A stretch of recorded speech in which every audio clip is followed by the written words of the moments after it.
नमस्कार, स्वागत है आपका। मैं हूं आपके साथ सुमित गुप्ता। बुलेटिन 100 देख रहे हैं आप। बुलेटिन की शुरुआत में लिए चलते हैं जोधपुर आपको सीधा, जहां मुख्यमंत्री अशोक गहलोत पहुंचे हैं और तमाम कार्यकर्ता यहां मौजूद मुख्यमंत्री का स्वागत करने के लिए। ये सीधी तस्वीरें जोधपुर से, मुख्यमंत्री अशोक गहलोत पहुंचे जोधपुर। शासन गाँव के संग अभियान का जायजा लेंगे। शिविर जो चल रहे हैं वहाँ पहुंचकर देखेंगे कि शिविर ठीक तो चल रहे हैं, कोई किसी तरह की कमी तो नहीं।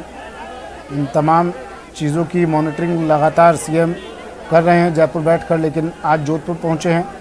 यहाँ लोगों से मुलाकात करेंगे, कार्यकर्ताओं से मिलेंगे और प्रशासन गांव के संग अभियान की भी मॉनिटरिंग करेंगे। जाकर देखेंगे किस तरह से ये अभियान धरातल पर चल रहा है और जो लोग यहाँ पहुँच रहे हैं उनकी समस्याओं का किस तरह से निस्तारण किया जा रहा है।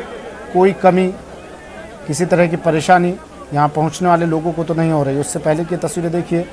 मुख्यमंत्री जब यहाँ पहुँचे तो उनका स्वागत किया राजस्थानी अंदाज में, साफा पहनाकर, पगड़ी पहनाकर, और फिर उन्होंने उनके साथ गोविंद सिंह डोटासरा भी दिखाई दे रहे हैं।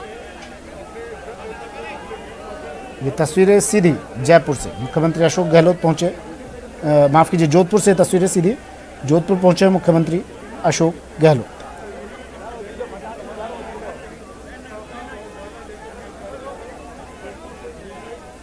यहाँ बड़ी संख्या में देखिए, ना सिर्फ कार्यकर्ता बल्कि बड़ी संख्या में आम लोग भी यहाँ पहुंचे हैं। बुके देकर, फूल देकर मुख्यमंत्री का स्वागत कर रहे हैं। यहाँ पहुंचने पर राजस्थानी परंपरा के अनुसार साफा उन्हें पहनाया गया, अभिनंदन करने के लिए, स्वागत करने के लिए।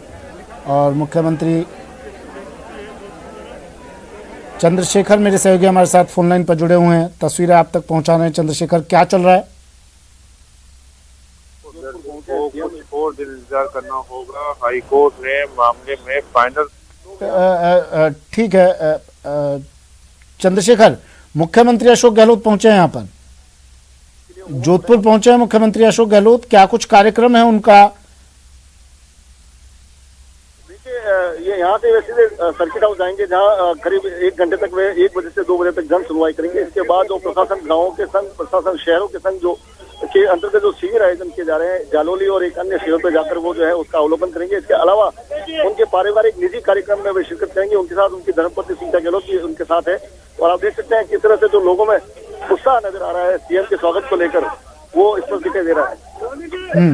अभी सीएम जो है मीडिया से बात करेंगे, मीडिया से भी बात करेंगे। मुख्यमंत्री अशोक गहलोत यहाँ पहुंचे हैं प्रशासन गांव के संग अभियान में। सीएम जो है मीडिया को जस्ट बिल्कुल संबोधित करने वाले हैं। वो बात करने के लिए जो है मीडिया दीर्घा के पास पहुंचे और जो अपनी बात जो है सीएम जो मीडिया से अभी करेंगे। जी, प्रशासन गांव के संग अभियान में जाकर देखेंगे किस तरह से शिविर चल रहे हैं और क्या कुछ कार्यक्रम मुख्यमंत्री का, उनकी पत्नी भी उनके साथ मौजूद है। देखिए उनके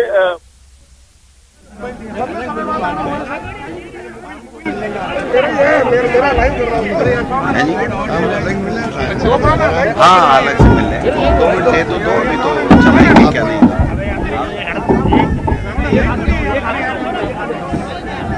सर दिल्ली जाएंगे, लाइन थोड़ी है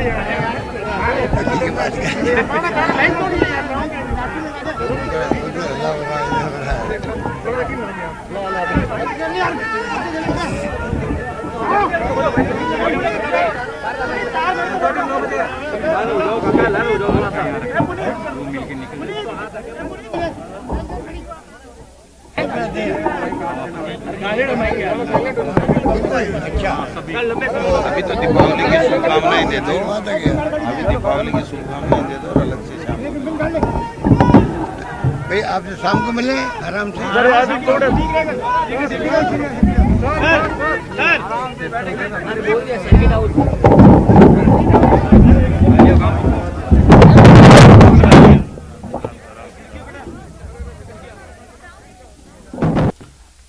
चलिए, मुख्यमंत्री कुछ ही देर में पत्रकारों से बात करेंगे, अपने दिवाली की शुभकामनाएं देंगे।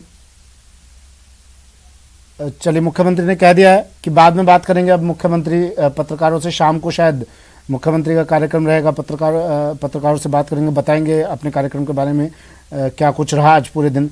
चंद्रशेखर, क्या कुछ कार्यक्रम है आज? प्रशासन गाँव के संग अभियान में तो मुख्यमंत्री शिविर में पहुंचेंगे और वहाँ के शिविरों का जायजा लेंगे, और इसके अलावा क्या कुछ रोड मैप, क्या कुछ कार्यक्रम उनका आज? फिलहाल सीएम यहाँ एयरपोर्ट से सीधे सर्किट हाउस जाएंगे, वहां पर 1 बजे से लेकर 2 बजे तक जन सुनवाई करेंगे। ये संभावना जताई जा रही है कि सर्किट हाउस के बाहर भी बड़ी भीड़ रहने वाली है। लोग अपनी जो लंबे समय से सीएम जोधपुर पहुंचे तो अपनी सारी जो जिनकी भी वो शिकायतें हैं या कोई वाद है उनको लेकर जो है लोग जो है जन सुनवाई में पहुंचेंगे। इसके बाद जो है सीएम 2:30 बजे जो है प्रशासन गाँव के संग अभियान के तहत जो आयोजित जालौली में शिविर है उसका अवलोकन करेंगे। उसके बाद 3:30 बजे प्रशासन शहरों के संग शिविर का आयोजन चल रहा है उसका जो है वो जायजा लेंगे, और शाम को जो है अपने पारिवारिक समारोह में सीएम शिरकत करेंगे परिवार सहित, जहां जिसके बाद जो वापस जो है सर्किट हाउस पहुंचेंगे। जी, यहाँ भी एयरपोर्ट पर भी बड़ी संख्या में लोग पहुंचे हुए हैं चंद्रशेखर, और इन तस्वीरों में दिखाई दे रहा है मुख्यमंत्री को चिट्ठी वो दे रहे हैं, या हो सकता है शिकायती पत्र से कह सकते हैं, अपनी समस्याओं से जुड़ा हुआ पत्र हो सकता है दे रहे हो। क्या किस तरह की ये चिट्ठी है जो मुख्यमंत्री को दे रहे हैं? देखिए, निश्चित तौर पर जो बात करें तो सीएम का जो अपनत्व और प्रेम जो यहाँ पर इस पर दिखाई दे रहा है। लोगों ने सीएम को माला पहनाई है, तो वापस वो माला जो है बुजुर्ग लोगों को सीएम पहनाते नजर आ रहे हैं, और जो लोग यहाँ पर बड़ी संख्या में पहुंचे हैं, कहीं ना कहीं अपने लाडले मुख्यमंत्री के स्वागत के लिए लोग यहाँ पर उमड़ पड़े हैं, और यहाँ पर अपनी जो शिकायतें हैं या अपने जो परिवार है वो सीएम को यहीं पे पेश करना लोगों ने शुरू कर दिया है। फिलहाल यहाँ से सीधा वे सर्किट हाउस पहुंचेंगे, और ये जो सिलसिला है लोगों से मिलने का, एक लंबी लाइन, करीब आधा किलोमीटर लंबी लाइन यहाँ पर लगी हुई है, जहाँ लोग जो है सीएम के एक झलक पाने के लिए जो है यहाँ पे एकत्रित हुए, और जोश के साथ जो है सीएम के जिंदाबाद के नारे लगाए जा रहे हैं, और लोग जो है सीएम की झलक पाने और उनका स्वागत करने के लिए जो है मौके पर पहुंच चुके हैं। इनके साथ जो है डॉक्टर साहब भी है, और जो प्रशासन है वो पूरी तरह मुस्तैद है। जिला कलेक्टर इंद्रजीत सिंह, कमिश्नर जोश मोहन सहित जो है तमाम आला अधिकारी यहाँ पर उनके स्वागत में पहुंचे, और जो तैयारियां हैं, जो उनकी सुरक्षा है उसको लेकर जो है पूरी मुस्तैद जो है पुलिस नजर आ रही है। जी, जन सुनवाई कार्यक्रम आप बता रहे हैं, इसके बाद पहले जन सुनवाई करेंगे मुख्यमंत्री, फिर वो प्रशासन गांव के संग, और इसके बाद प्रशासन शहरों के संग अभियान में जाएंगे, शिविर में जाएंगे।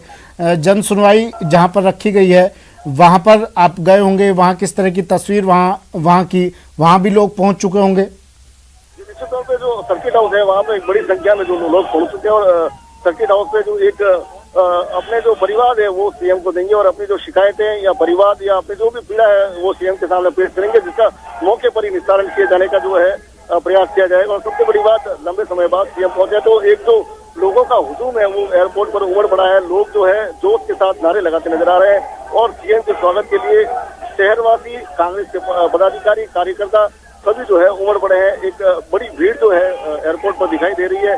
जैसा कि आप सुन सकते हैं किस तरह से नारे लगाए जा रहे हैं, लोगों में उत्साह गजब का दिखाई दे रहा है। जी नहीं, देखिए, ये उम्मीद है लोगों की, ये मुख्यमंत्री से उनकी भावनाएं इस कदर जुड़ी हुई है। मुख्यमंत्री ने जन सुनवाई का कार्यक्रम रखा है, लेकिन बावजूद इसके आप ये देख सकते हैं तस्वीरों में हजारों की संख्या में यहाँ लोग पहुंचे हैं। ये कार्यकर्ता नहीं है, ये साफ कर दूं मैं, कार्यकर्ता नहीं है, ये आम लोग हैं, जोधपुर की जनता है, जो मुख्यमंत्री से एक मुलाकात करने के लिए, मुख्यमंत्री का स्वागत करने के लिए, उन तक अपनी आवाज़, अपनी बात पहुंचाने के लिए यहाँ पर पहुंचे हैं। और देखिए किस तरह से लोग हाथ जोड़कर मुख्यमंत्री से विनती कर रहे हैं। मुख्यमंत्री भी हर एक व्यक्ति को आश्वासन देते दिखाई दे रहे हैं कि उनकी हर समस्या का निस्तारण किया जाएगा। और चंद्रशेखर, ये बात देखिए इन तस्वीरों के जरिए दिखाई दे रही है, कुछ देर बाद जन सुनवाई होगी, लेकिन बावजूद इसके लोग यहाँ पहुंचे और अपनी शिकायती पत्र मुख्यमंत्री को एयरपोर्ट पर ही देने शुरू कर दिए। ये उम्मीद बताती है कि मुख्यमंत्री से किस तरह का लगाव है इन लोगों को, कितनी आशाएं मुख्यमंत्री से जुड़ी हुई हैं इनकी। निश्चित तौर पे जो जिस प्रकार से एक नारा फेमस है कि अशोक नहीं आंधी है, मारवाड़ का गांधी है, तो कहीं ना कहीं जो मारवाड़ के लोग हैं उनमें जो अशोक गहलोत को लेकर एक विशेष प्रेम और स्नेह है। आपका जो ये लोगों से मिलने का जो दौर है मुख्यमंत्री का, आप देख सकते हैं कितने आत्मीयता से जो है लोगों से मुलाकात की जा रही है। हर व्यक्ति की बात को वह सुन भी रहे हैं, और जिस प्यार और सम्मान के साथ उनको जो लोग स्वागत करें उनको स्वीकार भी करते हैं मुख्यमंत्री नजर आ रहे हैं। जी और देखिए खास बात यह, आजकल मुख्यमंत्री जहाँ भी जाते हैं उनके साथ पीसीसी चीफ जरूर मौजूद रहते हैं चंद्रशेखर, और आज भी पीसीसी चीफ यहाँ उनके साथ मौजूद हैं। और शुरू में हमने तस्वीर देखी, मुख्यमंत्री को राजस्थानी पगड़ी जब पहनाई गई तो उन्होंने तुरंत उतारकर पीसीसी चीफ के सर पर रख दी। तो लोगों को भी एक उम्मीदबंदी होगी, जब मुख्यमंत्री 2 शीर्ष पदों पर बैठे हुए लोग यहाँ पहुंचे हैं तो उनकी समस्याएं अब तुरंत दूर होंगी और इसी उम्मीद के कारण वो लोग यहाँ पहुंचे हैं। तो जिस प्रकार से लोगों में उम्मीद है और मुख्यमंत्री अशोक गहलोत का एक स्वभाव रहा है कि जोधपुर की जनता जब भी उनके पास अपनी कोई शिकायत या अपना कोई परिवार लेकर पहुंचते हैं तो उसके निस्तारण को लेकर जो है वे तुरंत जो है एक्शन में आते हैं और अधिकारियों को निर्देशित करते हैं। सबसे बड़ी बात जो एयरपोर्ट पर जो भीड़ पहुंची है वो मुख्यमंत्री के स्वागत के लिए पहुंची। इसमें कुछ लोग ऐसे हैं जो अपने परिवार यहाँ पर दे रहे हैं। अब मुख्यमंत्री जो है NSUI के कार्यकर्ता है उनसे मुलाकात कर रहे हैं। जो बड़ी संख्या में युवा कार्यकर्ता और युवा छात्र नेता और जो कॉलेज के छात्र हैं वो वहाँ पहुंचे हैं और वे मुख्यमंत्री का स्वागत करते दिखाई दे रहे हैं। वो राजस्थानी परंपरा अनुसार जो साफा है वो मुख्यमंत्री को पहनाया जा रहा है। एक साफा उतारते हैं तब तक दूसरा कोई साफा उनको पहना देता है और ये जो प्यार लोगों का है दिखाई दे रहा है। ठीक है चंद्रशेखर, शुक्रिया, नजर आप बनाए रखिएगा। आपसे अपडेट हम लेते रहेंगे। कुछ ही देर बाद मुख्यमंत्री सर्किट हाउस पहुंचेंगे और वहां पर जन सुनवाई का कार्यक्रम रखा गया है। फिलहाल ये तस्वीरें देखिए, मुख्यमंत्री के स्वागत के लिए बड़ी संख्या में, हजारों की संख्या में लोग यहाँ पहुंचे हैं।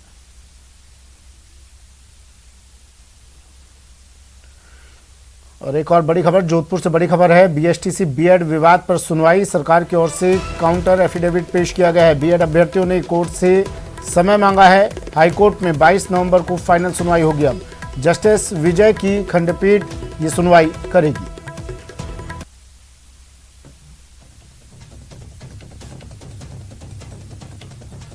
बीएसटीसी बीएड विवाद पर सुनवाई, काउंटर एफिडेविट पेश किया गया है सरकार की ओर से। बीएड अभ्यर्थियों ने कोर्ट से समय मांगा है। अब हाईकोर्ट में 22 नवंबर को अब फाइनल हियरिंग होगी। जस्टिस विजय विश्नोई की खंडपीठ ये सुनवाई करेगी। सचिन मेरे सहयोगी जयपुर से हमारे साथ सीधा जुड़ गए हैं। 22 तारीख तक का और इंतजार। सचिन, अभी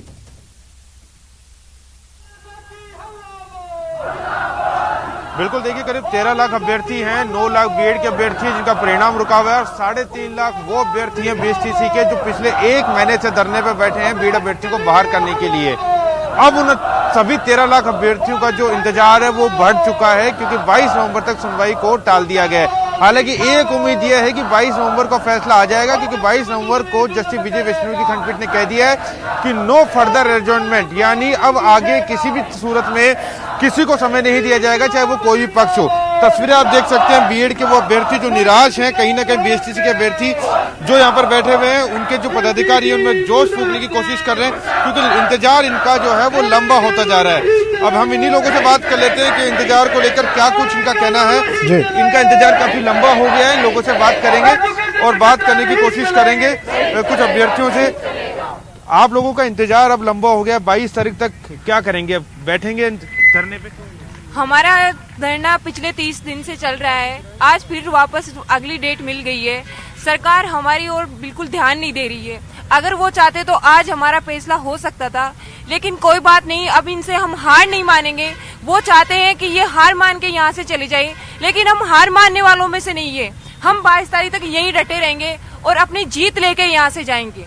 बिल्कुल, आपके नेतृत्व में ये लोग संघर्ष समिति बनी हुई है, वो कर रहे हैं फैसला। आप किस तरह की रणनीति रहेगी क्योंकि कुछ दिन और आपको इंतजार करना पड़ेगा? जब अंधेरा भविष्य के अंदर दिख रहा है ना, तो हमें घर नहीं दिख रहा, हमें हमारा रोजगार दिख रहा है। सरकार गंभीर नहीं है। हमने पहली बार कहा था 26 अक्टूबर को गंभीर नहीं थी, अब 9 नवंबर को गंभीर नहीं। एजी साहब को फिजिकल पेरी के लिए जाना था, वो नहीं गए, वो गंभीर नहीं है, वो तथ्य नहीं है, वो सिर्फ मड़ाई की बात करते हैं। रोजगार के लिए पिछले 1 महीने से शहीद स्मारक पर युवा पड़ा है, परंतु उनको कोई भी चिंता नहीं है। हम सरकार से मांग करते हैं कि अगर L1 से बीएड बाहर नहीं की, मजबूत पैरवी नहीं की, फिजिकल रूप से पैरवी नहीं करवाई, आप कितनी भी तारीख पर तारीख देते रहना, परंतु हमारा संघर्ष और मजबूत होगा। जितना तुम डराओगे, जितना तुम धमकाओगे, ये संघर्ष और ताजे बढ़ेगा। जितना इंतजार आप लोग कर रहे हैं उतना इंतजार बीएड के 9 लाख अभ्यर्थी भी कर रहे हैं, उनका परिणाम भी रुका हुआ है। हम तो कहते हैं सरकार से परिणाम जारी करे, L1 का तो जारी करे सरकार, बीएसटीसी का तो बीएसटीसी का हो चुका है ना परिणाम जारी, उनको ज्वाइनिंग दिलवाए सरकार, ज्वाइनिंग दिलवाए और हम तो चले जाएंगे। L1 के अंदर लड़ाई बीएसटीसी बीएड की नहीं है, लड़ाई प्राइमरी एजुकेशन की है। प्राइमरी एजुकेशन को एनसीटी काला कानून लेके आई है और राजस्थान सरकार उस काले कानून को फॉलो कर रही है। फॉलो इसलिए कर रही है कि लगातार वो सीरियस नहीं है कि राजस्थान के अंदर बीएसटीसी खतरे के अंदर है।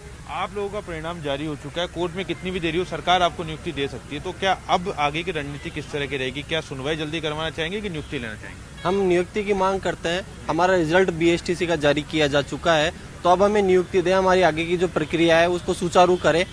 जो तारीख पे तारीख मिलती जा रही है, मिले भले ही, मगर हम जब तक हमारा हक नहीं मिल जाएगा हम तब तक संघर्ष करेंगे, डटे रहेंगे।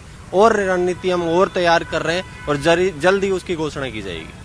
बिल्कुल, देखिए बीएसटीसी के जो अभ्यर्थी पिछले 1 महीने से यहाँ पर बैठे हैं उन्होंने साफ कर दिया है कि उनको नियुक्ति दे दी जाए, क्योंकि इनका परिणाम जारी हो चुका है। केवल अब इनको जो है जिला परिषद द्वारा नियुक्ति देनी है पूरे प्रदेश में।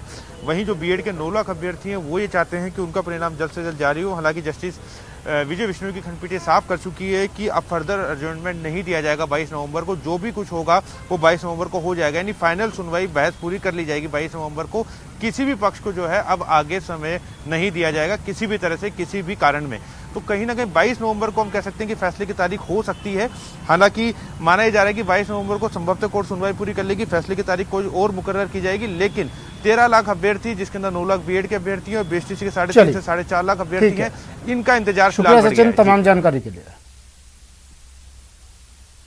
मुख्यमंत्री गहलोत ने एक बार फिर प्रधानमंत्री मोदी को चिट्ठी लिखी है। सीएम ने पेट्रोल डीजल के एक्साइज ड्यूटी को लेकर ये खत लिखा है, जिसमें सीएम ने अब तक की तेल के दामों में बढ़ोतरी और कटौती का जिक्र किया है। इसके साथ ही सीएम ने वैट को लेकर भी अपनी बात रखी। सीएम ने अपनी चिट्ठी में लिखा, साल 2021 में पेट्रोल की कीमत करीब 27 रुपए, डीजल की कीमत करीब 25 रुपए बढ़ी। अत्यधिक बढ़ाई गई अतिरिक्त एक्साइज ड्यूटी में से केवल कुछ छूट दी गई। ऐसे में केंद्र सरकार द्वारा एक्साइज ड्यूटी में की गई कटौती अपर्याप्त है। राजस्थान राज्य के कुल राजस्व का 22% से ज्यादा पेट्रोल डीजल के वैट से आता है। वैट में कमी के रूप में राजस्थान सरकार 29 जनवरी 2021 से अब तक लगभग 3 रुपये प्रति लीटर पेट्रोल पर, 3 रुपये 80 पैसे प्रति लीटर डीजल पर कम कर चुकी है। इससे राज्य के राजस्व में 2800 करोड़ रुपए प्रतिवर्ष की हानि हो रही है।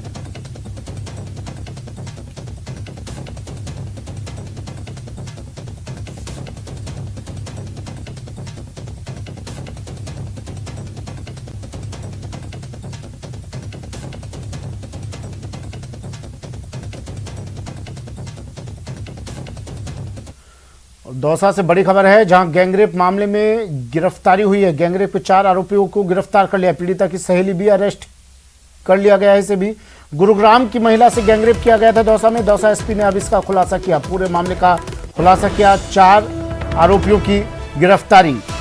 जिस युवती के साथ गैंगरेप हुआ था, जिस महिला के साथ गैंगरेप हुआ था, उसकी फ्रेंड, उसकी सहेली को भी अरेस्ट किया गया है। गुरुग्राम की महिला से गैंगरेप हुआ था दौसा में और अब आरोपियों को गिरफ्तार कर लिया गया है।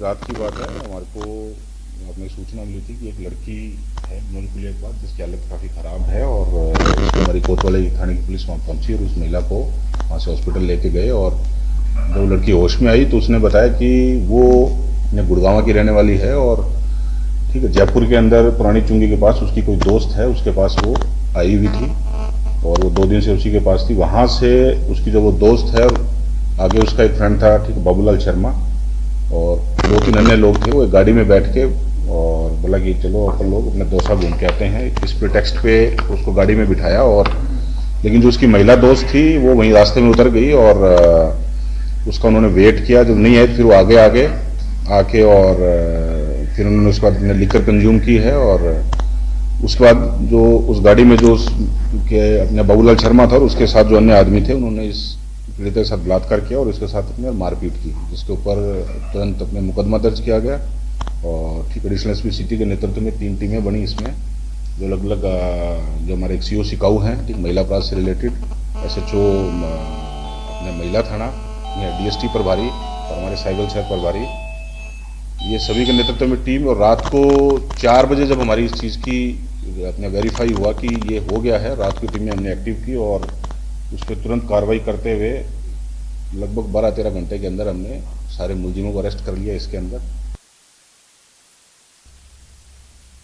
चलिए वक्त एक ब्रेक का, जल्द हाजिर होंगे।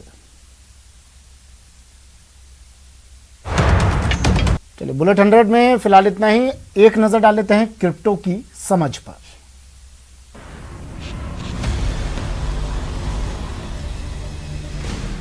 Z and news 18 network present crypto की समझ। स्वागत है आपका क्रिप्टो की समझ में और मैं हूं आपके साथ शिप्रा झा। आज मैं आपको बताऊंगी अल्ट कॉइन्स क्या होते हैं और कैसे ट्रेड होते हैं। क्या आपको पता है बिटकॉइन के अलावा मार्केट में 2300 क्रिप्टो करेंसी है और इन दूसरी क्रिप्टो करेंसी को अल्ट कॉइन्स कहा जाता है। जिस क्रिप्टो में आपको निवेश करना है उसकी इंडिपेंडेंट रिसर्च करें। रिसर्च करते हुए जिन एरिया पर ध्यान देना चाहिए वो है करेंसी का सर्कुलेशन और मार्केट कैप। जिस क्रिप्टो करेंसी में निवेश करना है उसकी पूरी हिस्ट्री निकालें। उन करेंसी से बचें जिनके मार्केट कैप में बड़ी गिरावट आई है, क्योंकि ये उनकी डिमांड कम होने का इंडिकेशन है। सबसे जाने माने और एस्टेब्लिश एक्सचेंज लिमिटेड करेंसी को ट्रेड कहते हैं। इसलिए ऐसे प्लेटफॉर्म जो एस्टेब्लिश नहीं है उन पर आपको बेहतर निवेश मिलने की संभावना है। इन्हें ट्रेड करने के लिए आपको एक एक्सचेंज चुनना होगा, जिसके लिए आपको एक ट्रेडिंग अकाउंट खोलना होगा। फिर उस अकाउंट पर स्ट्रॉन्ग पासवर्ड सेट करें। फिर अल्ट कॉइन चुनें जिसमें आप ट्रेड करना चाहते हैं और अपने शॉर्ट टर्म और लॉन्ग टर्म ट्रेडर्स के लिए अपने पोर्टफोलियो को मॉनिटर करना ना भूलें। फिर ऐसी ही रोचक जानकारी लेकर आऊंगी आपके लिए। तब तक के लिए नमस्कार।